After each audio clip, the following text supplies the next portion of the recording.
Hoy vamos a estar hablando específicamente de trauma de tórax y de cráneo. Pues vamos a darle. Entonces, pregunta sorpresa, ¿cuál es la tríada letal en un paciente politraumatizado? Pregunta en AM 2025. ¿Quién se avienta? Entonces, ahí les va. Es hipotermia, coagulopatía y acidosis. ¿Sale? Si se dan cuenta, son como las tres consecuencias más graves de lo que le puede pasar a cualquier humano, ¿no? O sea, cuando haces coagulopatía, o sea, significa que tu sangre ya tiene una estasis tal porque el gasto cardíaco o el retorno venoso es tan bajito que todo se está estancando, se empiezan a activar factores de la coagulación, etcétera, que pues todo se queda estancado, ¿no?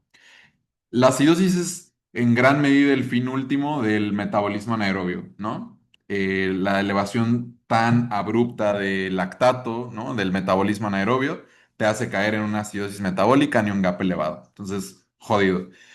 Y la hipotermia es, en realidad, para un paciente crítico, mucho peor a tener hipertermia porque quiere decir que, o sea, por muchas cosas puedes tener hipotermia, pero un paciente hipotérmico es un paciente que ya no está bien perfundido, tiene un gasto cardíaco muy bajito.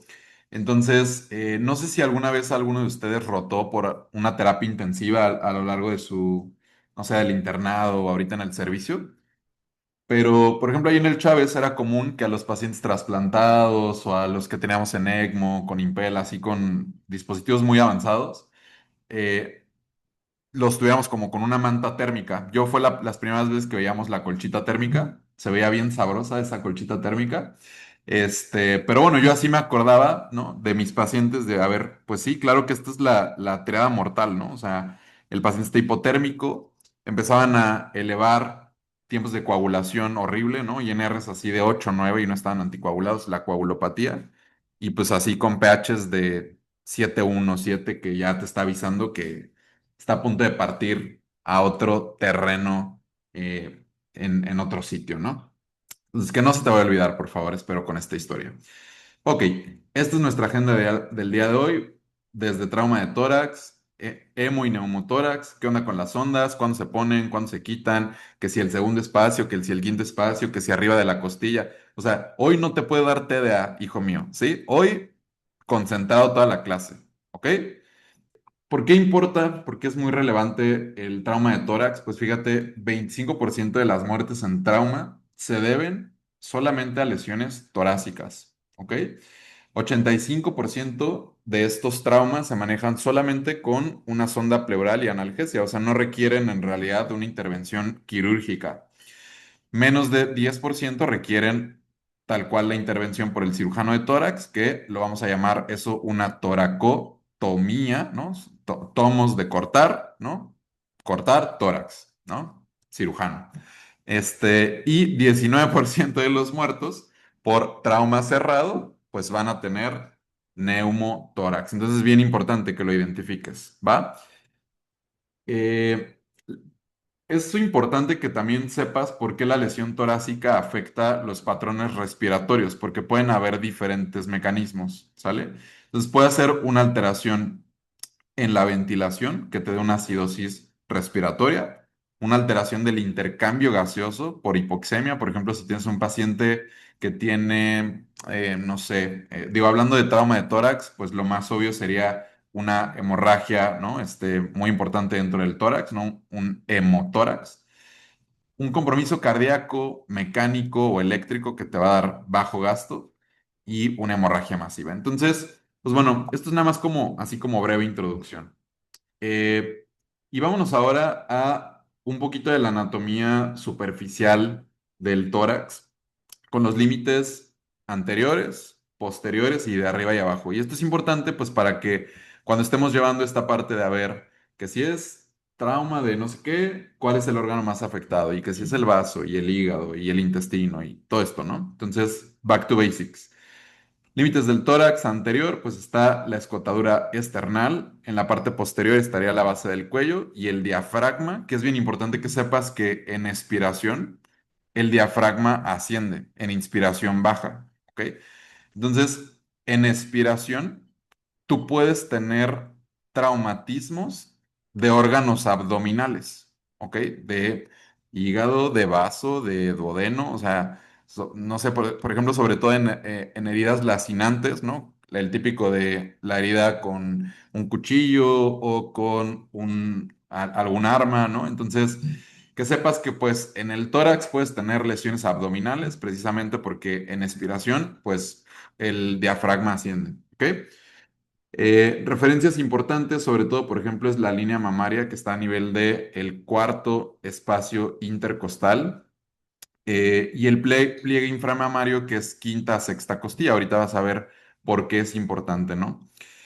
Y los flancos, que bueno, ahí nada más que ubiques líneas axilares anteriores y posteriores. Y desde luego, pues más o menos qué órganos quedan dentro de eso, que es tan obvio que no lo vamos a mencionar demasiado, ¿no? Entonces, acuérdate que en inhalación el diafragma baja un poquito, en exhalación vuelve a subir, ¿sale? Entonces, esto tenlo siempre en mente porque te puede explicar por qué un traumatismo en exhalación pues te puede dañar ciertos órganos abdominales, ¿sale? Eh, Muy bien. Ahora, la caja cardíaca es algo bien importante, ¿sí? ¿Por qué? Porque una lesión a esta región, pues te puede dar lo más clásico, ¿no? Que es el típico tamponade, ¿ok?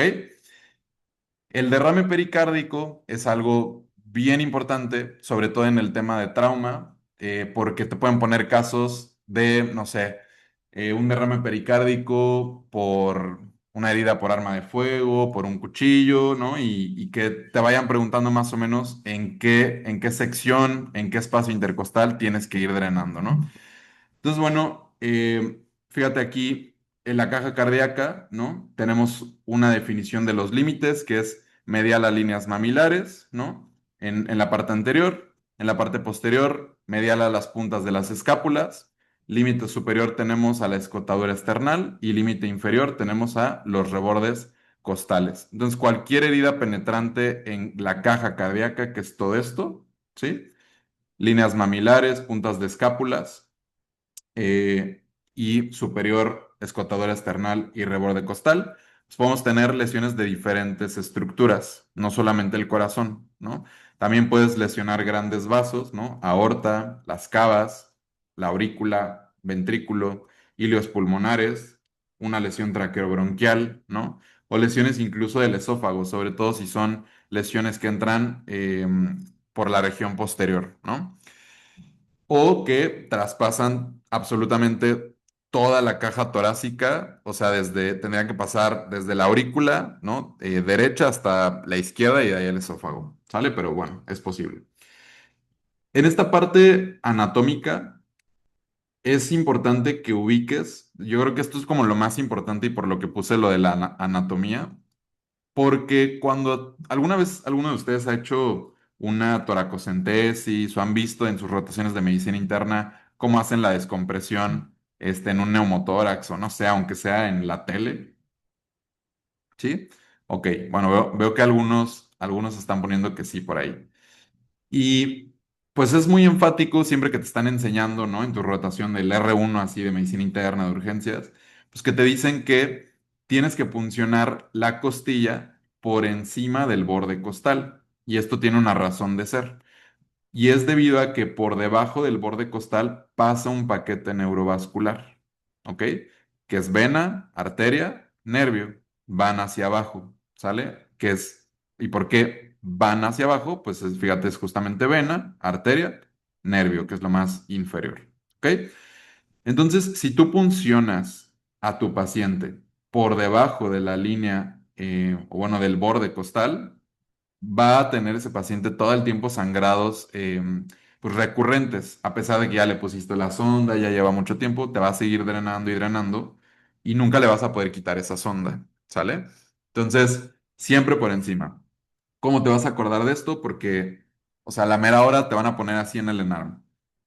¿Dónde vas a puncionar a este paciente? Segundo espacio intercostal por encima del borde costal, por debajo del borde costal. O quinto espacio intercostal y mismas opciones, arriba o abajo, ¿no? Así es el examen. Y tú tienes que imaginarte aquí a Lizzie sentado angélicamente, ¿no? Encima de la costilla, ¿ok? O sea, se recuesta, se sienta en ella, se duerme en ella, pero está encima de ella, ¿ok? No se puede recostar debajo porque se caería el Lizzie, ¿verdad? Y acuérdate del Lizzie malo, ¿no? Que está ahí, lacerando el borde inferior de la costilla y que le va a sangrar y que va a hacer que ese paciente se muera. Este, ¿Quién tiene un gatito en las manos? Sandy, está muy chistoso ese gato. Muy bien, bueno, siguiente. Ahora, hablemos ya ahorita como la parte anatómica, dejémosla de lado, vamos con la parte de contusión pulmonar, que sería la primer lesión de tórax, que me interesa mucho que sepas para el día de tu examen, ¿va? La contusión pulmonar, pues es propiamente una lesión propiamente al pulmón que habitualmente está dada por lesiones por desaceleración, ¿no? El típico que llega por el choque automovilístico o el que impactaron, o sea, lo atropellaron en la calle, cosas así, ¿no? Entonces, la definición estricta, ¿no? que nos dan aquí del ATLS de contusión pulmonar es la lesión de los capilares alveolares sin desgarro propiamente del pulmón. ¿Ok? Como tenemos lesión de los capilares alveolares y de la vía aérea pequeña, pues esa vía aérea pequeña se puede fragmentar y liberar aire. ¿Ok? Entonces, las radiografías típicas que te van a poner de un paciente con contusión pulmonar va a ser sangre. Acuérdate que la sangre, como se ve en un TAC, blanca. ¿Ok? Se ve, pues, hiperdensa. ¿Sí? Y en una radiografía, pues vas a ver principalmente enfisema subcutáneo, que se ve algo así. Si te das cuenta, ya que estás analizando aquí tejidos blandos, ve este lado, ¿no? Y o sea, el lado izquierdo se ve bien y el lado derecho se ve como grumoso, ¿no? O sea, fíjate cómo aquí, por ejemplo, tienes la densidad del pulmón, ¿no? Y acá tienes la densidad como de la axila, ¿no? Que se ve más radio opaca y acá se ve negrito, ¿no? Como el pulmón, eso es aire. Acuérdate que el aire en una radiografía se ve más negrito, ¿no? Y la sangre también se ve blanca. Entonces, esto bien importante, si te encuentras una radiografía en tu examen que tenga enfisema subcutáneo, que tiene sangrado en una tomografía, digo, aquí se ve incluso algo por esto puse esta imagen. Esto lo saqué directo de la TLS porque esta imagen vino como hace 2 o 3 en ARMS y me la mandó un alumno y me decía, es que tenía yo la duda de si era un neumotórax o si era una contusión pulmonar. Y me mandó esta imagen. Y le dije, mira, ya está, vi de dónde la sacaron. Viene en el ATLS. Y aquí uno puede decir, bueno, pues esta es la caja torácica, ¿no? Bueno, más bien la pleura, y aquí está el neumotórax, ¿no? Pues no. ¿Por qué? Todo esto es tejidos blandos, por eso es importante que vean, si se ven bien ese día las imágenes, que vean toda la imagen y vean, esto es la pared torácica. Aquí está la pleura y esto es el pulmón. Y fíjense cómo los vasos sanguíneos del pulmón llegan a donde tienen que llegar, ¿sí? A la periferia, a la pleura. Aquí hay sangre, es correcto, pero, bueno, el lado izquierdo está bien, pero en realidad lo que estás viendo acá es aire, que tiene la misma densidad del pulmón, un enfisema subcutáneo. Entonces era hemotórax con enfisema subcutáneo. Puede ser una contusión pulmonar el diagnóstico correcto, ¿no? Esto puede ocurrir con o sin fracturas costales, es la lesión intratorácica más frecuente y desde luego que te va a generar un shunt intrapulmonar, ¿no? Tienes una sección del pulmón, sobre todo cuando hay sangrados, que no participa en la ventilación adecuada y eso te va a dar hipoxemia e hipercapnia, un shunt intrapulmonar, ¿va? Hey, ¿qué tal? Mi nombre es Luis. Si estás disfrutando este video, no olvides en suscribirte y dejar algún comentario de qué otras cosas te gustaría que estuviéramos subiendo en este canal. No olvides que el resto de los materiales, simuladores, guías, flashcards, tarjetas tipo Anki, entre muchas otras cosas como clases en vivo, sesiones de psicología y muchas otras cosas más, te esperan dentro de la página de Easy and Arm, que es www.easyandarm, o puedes consultarlo también en nuestra biografía. Sigue disfrutando de esta clase. Bye bye. Siguiente, pues ¿cómo vamos a ver la clínica? La verdad es que, o sea, nada difícil, ¿no? Es un paciente que chocó, llega con disnea, taquicárdico, taquipneico, está desaturado, y te van a, o sea, creo que aquí el reto para ti es ver la imagen, si es que te ponen, ¿no? ¿Qué lo haría diferente, por ejemplo, de un neumotórax o de un hemotórax, que es los diferenciales que te van a pedir en tu ENARM? Pues que veas bien, si es que se ve la imagen, nuevamente, el pulmón tiene que llegar toda la trama broncoalveolar, ¿ok? O sea, por ejemplo, aquí lo que estás viendo, estos hilitos que están acá, no es tanto los bronquios, son los vasos, ¿sí? O los bronquios en la circulación muy pequeñita, ¿va? E idealmente eso tiene que llegar hasta la pared torácica, ¿ok? Por ejemplo, aquí fíjate cómo estas arañitas sí están llegando hasta la pared torácica, el pulmón está inflado, ¿sale? Cuando hay neumotórax se ve una silueta, ¿no? La típica silueta y el resto, o sea, como yo te recomiendo buscarlo, es que busques estos hilitos. Si no llegan hasta la pared torácica es un neumotórax. Ahorita te voy a enseñar un ejemplo. Y siempre checa los tejidos blandos. Si en tejidos blandos estás viendo enfisema subcutáneo, seguramente es una contusión pulmonar y no un neumotórax. ¿Sale? Ahora sí, vámonos con el neumotórax. ¿Cómo se ve la radiografía? Fíjate acá cómo toda la trama bronquialveolar está llegando hasta el reborde, ¿no? De la pared torácica, ¿verdad? El corazón aquí se ve bien, ¿no? Esta es la aorta, la tráquea que se tiene que ver central, importantísimo. Y todo esto se ve completamente negro, ¿no? Y acá está el pulmón ahí colapsado, ¿no? Hecho chiquito. Entonces, este es un caso típico de un neumotórax, que por definición, pues es aire en el espacio entre la pleura visceral y parietal. La fisiopatología de esto, pues es que se pierde, acuérdate que tiene que haber una presión negativa dentro de la pleura que lo da propiamente la pleura parietal y el líquido que hay entre esas dos capas. Si se pierde tanto el líquido como ese sello que da la pleura, pues bueno, se mete aire y entonces el pulmón se colapsa, ¿sale? Se pierde la presión negativa. El diagnóstico, pues vamos a ver un paciente con disnea súbita puede o no tener el antecedente de un traumatismo, ¿ok? No es lo mismo un neumotórax, digo, no me quiero adelantar mucho, pero no es lo mismo un neumotórax simple que uno abierto, que uno a tensión. Ahí te va la diferencia. Un neumotórax simple, por ejemplo, le puede pasar a un paciente que tiene un problema de la vía aérea pequeña a grande, ¿no? En los bronquios, o una bula, por ejemplo, es lo más fácil. Se rompe la bula, ¿no? Se libera mucha presión dentro del pulmón y ¡pum! Se colapsa el pulmón, ¿ok? Eso es un neumotórax simple. No hay una herida en la pared torácica, entonces nada más hay aire ahí, ¿ok? ¿Cómo vamos a hacer el diagnóstico? Pues es un paciente que va a llegar disneico, igual y no tiene el antecedente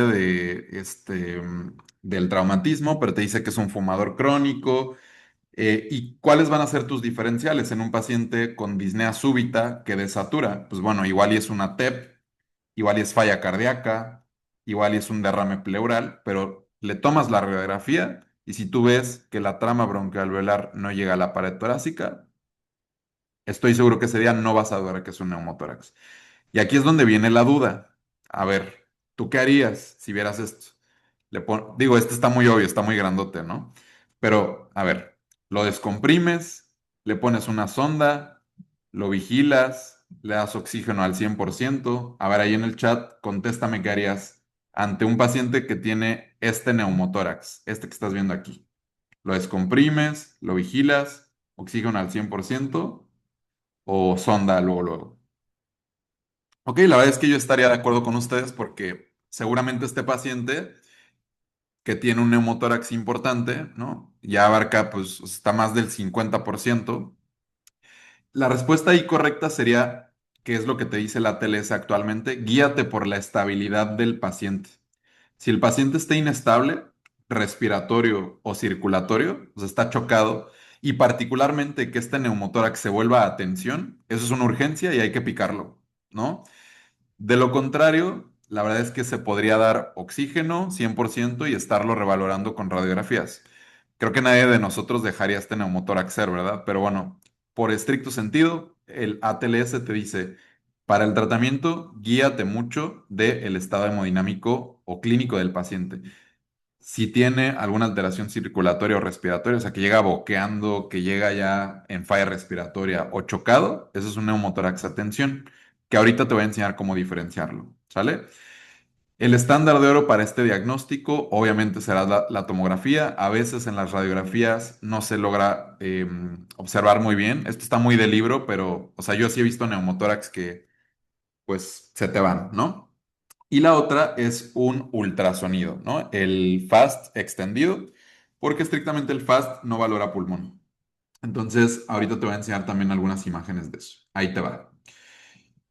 Lo normal para el ultrasonido es que tú veas este signo de acá que se llama sliding pleural, ¿ok? Entonces tú aquí estás viendo, esto es músculo, esto de acá es pulmón, esto es pleura, ¿sale? Entonces, lo normal es que veas que esa pleura se desliza, ¿sí? Y si tú le echas ahí un modo que llamamos modo M en el ultrasonido, vemos algo que se llama, o bueno, que le llamamos el signo de la playa, ¿ok? Que es como el cielo acá, el océano y acá como la arena, ¿no? O sea, tres degradaciones. En un neumotórax, este signo de la playa desaparece y también desaparece el sliding pleural. Fíjate cómo esta pleura se queda totalmente fija con la respiración, ya no se desliza. Y si en el ENARM te dicen ausencia de sliding pleural o lees algo así que diga como signo de código de barras en el ultrasonido, eso es un neumotórax simple. ¿Ok? Palabras así como clave en tu ENARM, asociativas, yo diría. Ahora, ¿qué onda, Luis, con el neumotórax a tensión? ¿Cómo está eso? Ahí te va. Bueno, mira, la diferencia es que se ponchó el pulmón, ¿no? Se ponchó el pulmón y aquí lo que ocurre es que habitualmente los neumotórax que son a tensión ocurren por dos cosas. ¿Alguien ha visto la serie de The Pitt de HBO? ¿Sí? Bueno, miren, dicen Ira que sí. No hay tiempo. Muy bien, Claudio, esa es la respuesta correcta. No hay tiempo. Hay que estudiar para el ENAR. Bueno, si algún día tienen la oportunidad de ver la serie de The Pitt, hay un capítulo que a mí me gustó mucho porque dije, órale, o sea, quien hizo esta serie sí sabe, ¿no? Pues porque era un capítulo que llegaba un paciente con un neumotórax y la R1, o yo así entendí que era una R1 de urgencias, pues va y diagnostica el neumotórax y ya todo el mundo así como que le aplaude, pero ella decide el tratamiento y decide ponerle una ventilación no invasiva con presión positiva. Entonces, esa presión positiva lo que hizo fue meterle justo más y más y más y más presión acá al espacio pleural y nada en realidad al pulmón. Y lo que hizo fue que se desviara el mediastino, la tráquea, comprimió al corazón, bajó la precarga y el paciente empeoró. Y ya llegan todos y la regañan, ¿no? Y dije, órale, o sea, de PIT saben lo que están haciendo. Porque justo esa es una causa de que un neumotórax simple pase a ser atención, que pase visita un creativo, le ponga presión positiva y el paciente se inestabilice hemodinámicamente. Porque el corazón tiene este efecto como de como le llaman como pendulación, ¿no? O sea, que se desplaza porque baja la precarga del corazón, etcétera. La otra es que tengamos ahí sí una solución de continuidad, o sea, que tengamos un hoyo en el tórax y la pleura, ¿no? Y tengamos un efecto de válvula en el cual está entrando aire al espacio pleural, pero no sale. Entonces, con cada respiración, metes más aire, desplazas pulmón. Metes más aire, desplazan pulmón, etcétera, hasta que, pues, logramos este efecto también de desplazamiento mediastinal. Entonces, diferencia importante para el día de tu examen, neumotórax simple versus tensión. Si el paciente está chocado, si ves que la tráquea se desvía, hay inestabilidad hemodinámica y el paciente empeora mucho en lo respiratorio, seguramente será un neumotórax a tensión. ¿Por qué ocurre? Efecto de válvula unidireccional o hay mucha presión positiva dentro del espacio pleural, aumenta la presión intratorácica. ¿Sale? ¿Y por qué este paciente se choca entonces? Por compromiso del retorno venoso. Y ahora ya, todo tiene sentido, ¿no? Tiene sentido porque el paciente con neumotórax a tensión está chocado, ¿sí? ¿Es un choque de qué tipo? Obstructivo. Y así se pueden divertir muchísimo en el ENARM haciéndote preguntas. qué tipo de choque presenta el paciente, cuál es el mecanismo que explica esta lesión y que te digan, ah, pues válvula unidireccional, por ejemplo, ¿no? O aumentó la presión intratorácica, etcétera, etcétera. ¿Va? Hallazgos clínicos muy obvios, pues, o sea, me estoy saltando cosas obvias, ¿no? No vas a escuchar nada de ruidos respiratorios, las vibraciones vocales van a estar disminuidas, disnea, desaturación, cosas así, hipotensión, taquicardia, ¿no? Y pues bueno, acuérdate que el diagnóstico de neumotórax atención será clínico. No te esperes a la radiografía, ¿ok?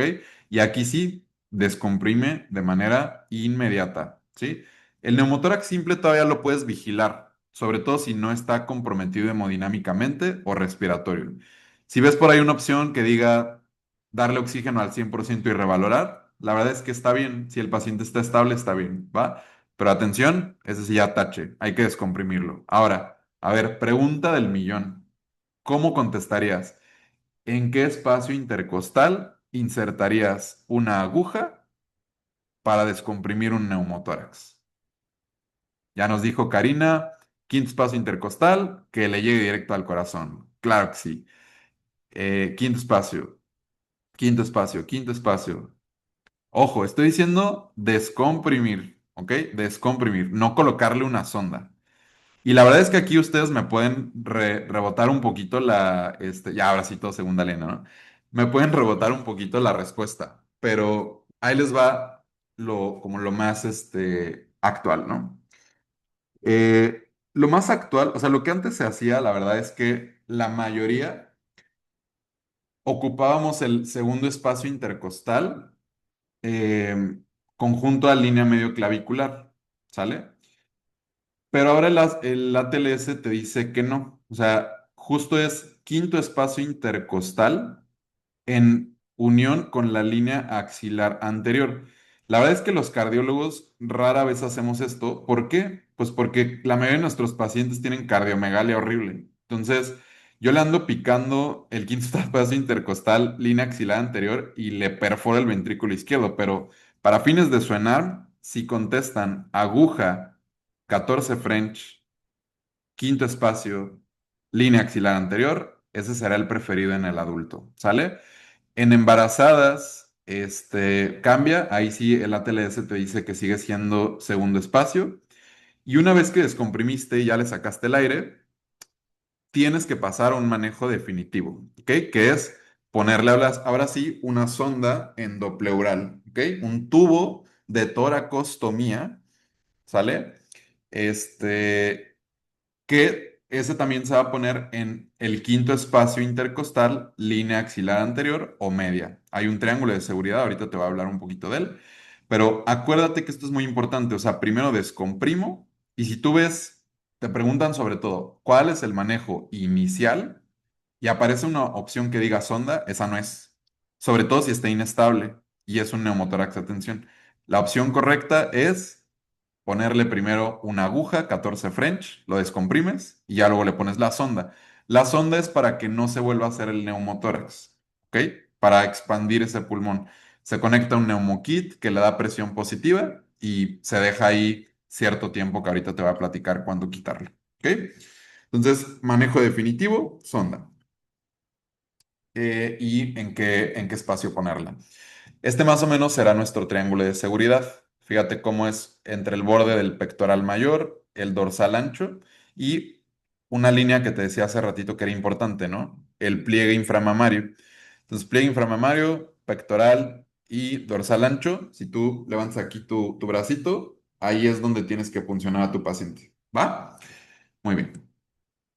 ¿Esto qué es? Sí. Esto de las heridas soplantes son lo que definen al neumotórax abierto, ¿ok? Entonces, el neumotórax abierto es aquel que tiene una solución de continuidad en la pared torácica que mide más de 2/3 del diámetro de la tráquea. Y esto es importante porque si mide más de ese diámetro, el aire que ingresa el paciente va a estar entrando por aquí y no por la vía respiratoria normal.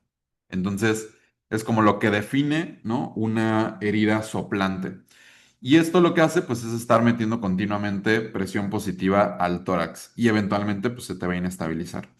Entonces, aquí lo que sugiere el ATLS, esta es una imagen tomada directo del libro, es ponerle un apósito estéril o sea, que lo vas a fijar como en tres lados, ¿no? Entonces, cuando el paciente respira, esto se sella porque hay presión negativa. Y cuando saca el aire, saca, o sea, expira y saca el aire por la bolsita. Y así cuando inspira, pues no se mete más aire, ¿sale? Entonces, o sea, algo que a veces hacemos ahí chamanesco con aluminio y masking tape. Entonces, es una forma de hacer nuestra válvula unidireccional, ¿ok? Y solamente se ocupa en neumotórax abierto y obviamente, pues aquí una valoración quirúrgica para definir si hay que ponerle una sonda endopleural o reparar de manera definitiva, ¿sale? Por cirugía. Muy bien. Ahora vamos con el hemotórax. Entonces, en el hemotórax lo que más preguntan es de dónde son o sea, el sangrado más frecuente, ¿ok? Y te pueden decir, no, pues que de la aorta, que de la arteria pulmonar. Lo más común en el hemotórax es que el sangrado venga de los vasos intercostales. ¿Que por dónde pasan? Pasan por abajo, ¿ok? Y por eso tú cuando vas a picar al paciente lo tienes que picar por donde se siente el isibot, por arriba, ¿ok? Por arriba. Entonces, bueno, en un hemotórax lo que sangra son los intercostales y aquí sí es importante que sepas la clasificación por volumen del hemotórax, porque lo que llegan a preguntar es cómo se define un hemotórax masivo, que básicamente es aquel que drene más de 1500 mililitros. Y en un hemotórax masivo siempre será necesario hacer una toracotomía, o sea, tienen que entrar, hacer un lavado, localizar el sangrado, sellar el sangrado y se va a quedar ese paciente con una sonda hasta que deje de sangrar. ¿Ok? Todo hemotórax pasivo, perdón, masivo, es un paciente grave y se tiene que operar y poner una sonda. ¿Cómo lo vas a ver el día de tu examen? Entonces, fíjate, es un pulmón totalmente borrado, ¿no? O sea, como si fuera una telectasia masiva. ¿Cuál es la diferencia de la telectasia masiva y un hemotórax? Piénsala. ¿Por qué esto no es una telectasia masiva, que se ven igualitas, todo un hemitórax borrado? O sea, si yo tuviera puesto esto en un caso, ¿por qué no es una atelectasia masiva?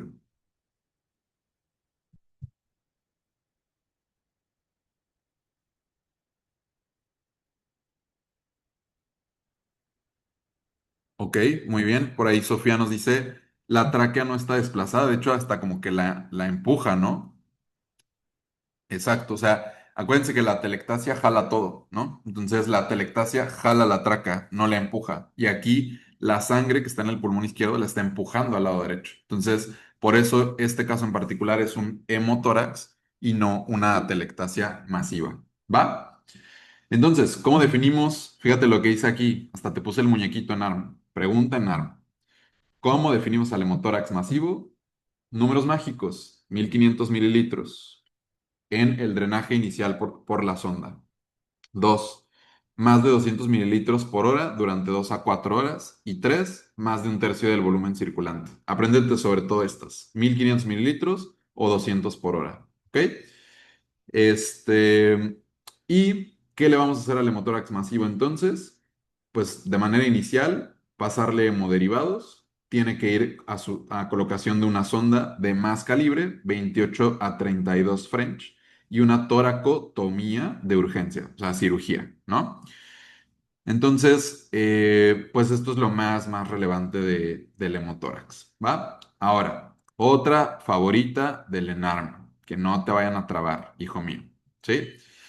El tórax inestable. Entonces, el tórax inestable lo estuve revisando en como 30 bibliografías, porque cada año es lo mismo y me dicen, no, que este libro dice que son tres costillas y este dice que son dos, y ustedes quédense con esta. Ya si encuentran otra, pues está bien, pero quédense con esta, que fue la que yo encontré ahí en el ATLS, que son dos costillas consecutivas fracturadas en al menos dos sitios. O sea, una, dos.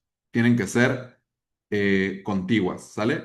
Una, dos. Esto ya lo define como un tórax inestable, ¿ok?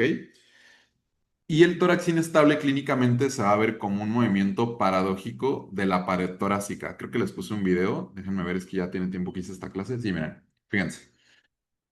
Entonces, fíjense aquí cómo en la inspiración, o sea, el tórax como que hay una parte que baja, ¿no? Y otra que se queda. Esta baja y el resto se queda, ¿no? Seguramente, pues lo que tiene fractura es esta región. Eso es un tórax inestable, ¿ok? ¿Cómo lo vamos a manejar? Esto es bien importante porque luego los quieren llevar a cirugía. En estricto sentido, esto no amerita cirugía, solamente reposo y en realidad como que se manejan las complicaciones, ¿no? O sea, si el paciente tuvo un hemotórax por la fractura, pues bueno, o sea, igual y si hay que entrar a hacer lavado y dejarle una sonda, etcétera. Pero si solo es pura contusión pulmonar, el paciente está estable, no está chocado, no tiene síndrome de dificultad respiratoria, déjalo ser, la costilla va a sanar, manéjale el dolor, manéjale si tiene algo de saturación, etcétera. O sea, en realidad puede ser como pura vigilancia, ¿sale? Me pregunta Karina, si quedaron cabalgadas las costillas, no pasa nada. O sea, cabalgadas te refieres como encimadas entre ellas. Pues mira, al menos de lo que yo leí, yo no soy cirujano torácico, ¿verdad?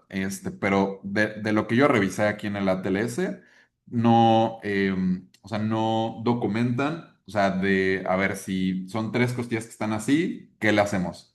La verdad es que solamente dice un tórax inestable, el manejo es conservador y solamente se trata en caso de que existan complicaciones, o sea, se trata vía quirúrgica. Entonces, yo diría que sí puedes relajarte en ese sentido, ¿va? Ok, ahora vamos a lesiones diafragmáticas. Esta también un favorito de su examen.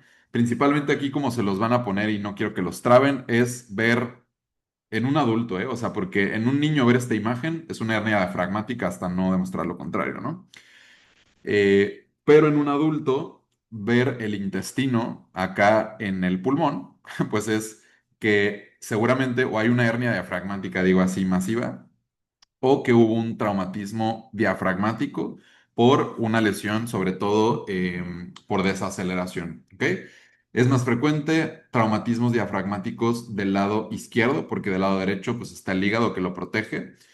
En trauma cerrado podemos tener desgarros radiales importantes, grandes, y en trauma penetrante, o sea, cuando es por herida de un cuchillo o algo así, los defectos llegan a ser más pequeños, menos de 2 centímetros. ¿Ok? El diagnóstico acá será, nuevamente, como les mencionaba, una radiografía. La típica es que les van a poner una placa en la cual pues van a ver que viene aquí la sonda nasogástrica y de la nada pareciera que esa sonda está en el corazón, ¿no? Y es porque pues, el diafragma seguramente no lo vemos acá. Decíamos que las lesiones más frecuentes son izquierdas, ¿no? Fíjate, aquí el derecho está OK y el lado izquierdo se ve aquí todo borrado, ¿no? Pero no tiene la densidad de ser líquido, ¿no? Como en el hemotórax. Y ya que ves la sonda, pues anda ahí volando en el tórax. Es una lesión diafragmática, ¿vale? Típico caso del enano, que no me los vayan a distraer con esto. ¿Y qué le vamos a hacer? Pues bueno, ahí, o sea, obviamente requerimos de un manejo quirúrgico, ¿no? O sea, no va a regresar esto a su lugar solito, ¿va? Muy bien. Ahora, las lesiones traqueobronquiales son lesiones un tanto digamos, difíciles en el examen, ¿no? Porque se pueden parecer a otras cosas, por ejemplo, a la contusión pulmonar principalmente. Lo que quiero que te quedes es que habitualmente si hay una lesión a nivel de la vía aérea, vas a ver enfisema subcutáneo, ¿no? Tanto en la contusión pulmonar como en la lesión traqueobronquial, que es raro que la pregunten así aislada, vas a ver enfisema subcutáneo. Y el gold estándar para el diagnóstico de una lesión en tráquea o árbol bronquial, es una broncoscopía. ¿Sale? Quiero que te quedes con eso. La verdad es que con que aprendas hasta aquí a diferenciar, obviamente, neumotórax simple, atención, abierto, hemotórax, una telectasia, de una neumonía, ¿no? Y de un traumatismo diafragmático, de verdad que va a ser más que suficiente para el examen. ¿Sale? Entonces, el manejo inicial acá del trauma de tórax es el mismo que tradicionalmente haríamos para un paciente en trauma. Mañana vamos a platicar un poquito más de esto, por eso lo metí mañana para no hacernos bolas con esto hoy. Pero bueno, aquí se agregó una X, ¿ok? La valoración del paciente con trauma, en este último ATLS, que es de exsanguíneo transfusión, ¿no? O sea, o de sangrados como masivos. Entonces, pues bueno, el punto será estabilizar vía aérea, ¿no? La parte ventilatoria, oxígeno, descompresión inmediata, circulación, ver que el paciente no esté chocado, etcétera. Y ya de ahí nos iríamos a la D y E, que es exposición. El manejo específico, pues ya lo fuimos platicando poquito a poquito. Y no te vayas a olvidar de esto, ¿no? De la toracocentritis con aguja. El preferido en el adulto será quinto espacio intercostal, alternativa segundo espacio, sobre todo en embarazadas y pacientes con tórax muy grueso.